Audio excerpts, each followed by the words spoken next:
Bonjour, bienvenue sur objectifmoto.com pour vous présenter une moto à la limite qu'on ne devrait plus vous présenter, c'est cette VFR, mais ici millésime 2014. Si la 1200 ne vous dit peut-être pas grand chose, la 750, devenue 800 depuis, est une moto incontournable. 28 ans déjà que la VFR sillonne nos routes, avec près de 750 000 motos rien qu'en Europe.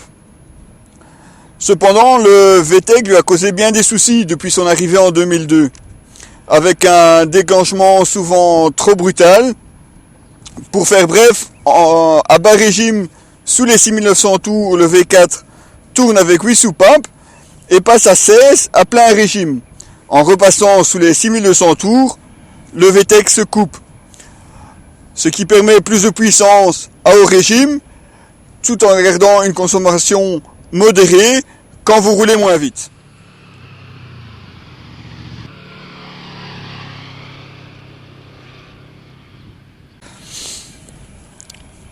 Pour ce millésime 2014, Honda l'a rendu bien plus docile et plus linéaire qu'il n'était auparavant. La boîte à air ouvre tous ses clapets à 8000 tours seulement pour une sonorité plus virile.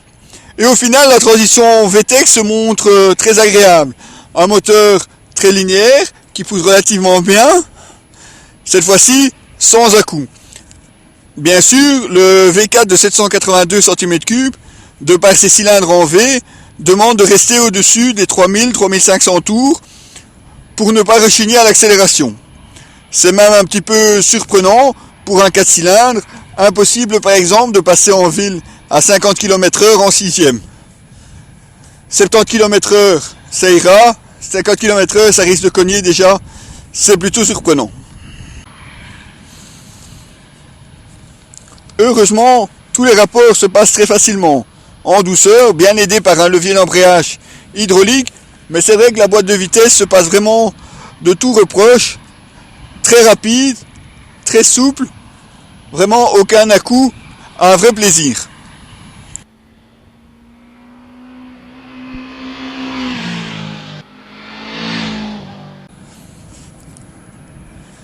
« 106 chevaux à 10 250 tours minute et un couple de 75,1 Nm à 8500 tours. On est clairement plus sur du GT que sur du sport, c'est évident. Mais rassurez-vous, il y a vraiment de quoi s'amuser. Le moteur pousse bien, la vitesse de croisière est largement supérieure à ce que vous autorise votre permis, du moins en Belgique et en France. Et les accélérations sont elles aussi très intéressantes. Vraiment, on en profite. La sonorité en plus développée par ce V4 au moment de l'accélération et de l'ouverture du VTEC est vraiment très enivrante pour le pilote.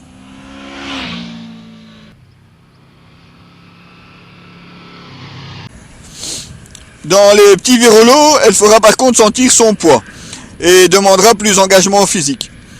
Bon, rien d'effrayant toutefois, tant qu'on ne la confond pas évidemment avec une sportive comme la CBR. Le confort, lui, est par contre bien au rendez-vous, avec une selle très confortable, et une journée entière sur celle-ci ne vous fera pas peur. Notons au passage que celle-ci est réglable sur deux hauteurs, 789 ou 809 mm, mais pour le réglage, il faudra sortir les outils. Celle du passager n'est pas réglable, mais apparemment est assez bien rembourrée et devrait être assez confortable également. Le pilote, lui, est en léger appui sur les poignets. La bulle protège bien, mais dévie malgré tout le vent sur les épaules et le haut du casque. Si à l'allure modérée, c'est pas très gênant, une fois sur autoroute, on sent quand même très bien la pression. Il faudra apprécier ou alors chercher au rayon accessoires une bulle qui protège un petit peu mieux.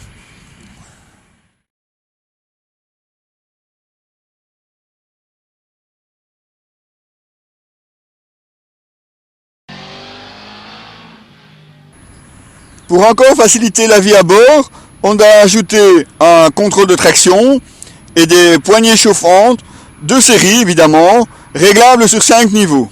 Ce contrôle de traction agit donc sur l'injection, réduisant l'arrivée d'essence et retardant l'allumage. Un système qui se montre finalement nettement moins brutal qu'une coupure d'allumage.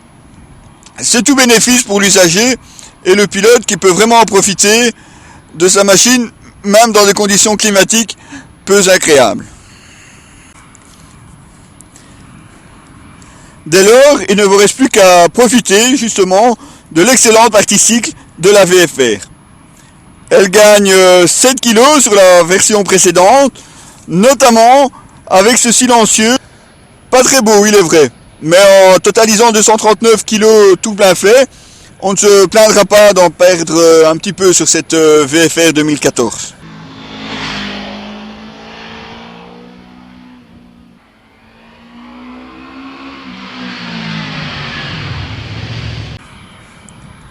À l'avant, on retrouve étonnamment une fourche classique de 43 mm, réglable sur l'été de fourche, alors que l'amortisseur arrière se règle via une molette sous le pose-pied gauche du passager.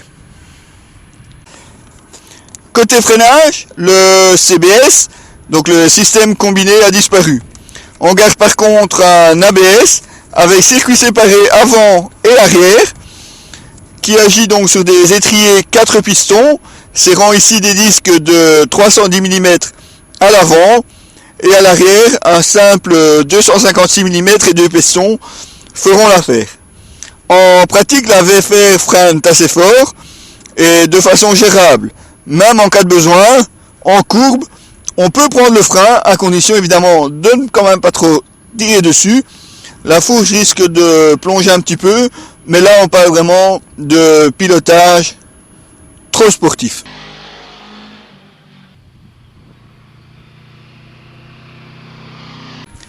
Si les poignées chauffantes et le contrôle de traction sont réglables au guidon, il n'en est malheureusement pas pareil pour les commandes au tableau de bord. Soit dit en passant,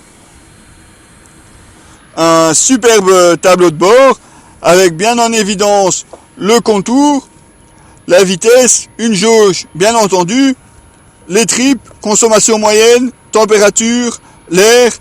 Le seul regret évidemment, c'est qu'on soit obligé de venir ici pour modifier les informations.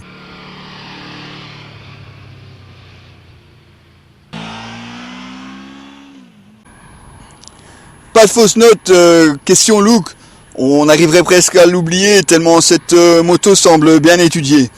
On retrouve un design en X, des phares à l'avant, comme sur la 1200, ici aussi équipé de feux à LED, et un bloc arrière qui n'est pas sans rappeler les anciennes versions. Évidemment ici, tout a été revu au goût du jour. La moto est à la fois sportive et confortable, peu gourmande aussi, puisque sur une balade de 500 km avec un trajet mixte, autoroute et vraiment très petite route, on a descendu la consommation à 4,7 litres au 100, soit plus de 350 km avec les 21,5 litres du réservoir. Franchement, que demander de plus? Évidemment, 11 990 € de base, sur laquelle probablement vous remplacerez rapidement l'échappement, peut-être l'équiper également de valises pour un peu plus de tourisme, mais à part ça, une très très bonne moto, digne héritière des premières VFR 800, et on peut oublier toutes les critiques qu'on pouvait faire à l'égard du VTEC. Celui-ci est parfaitement maîtrisé. Bravo Honda!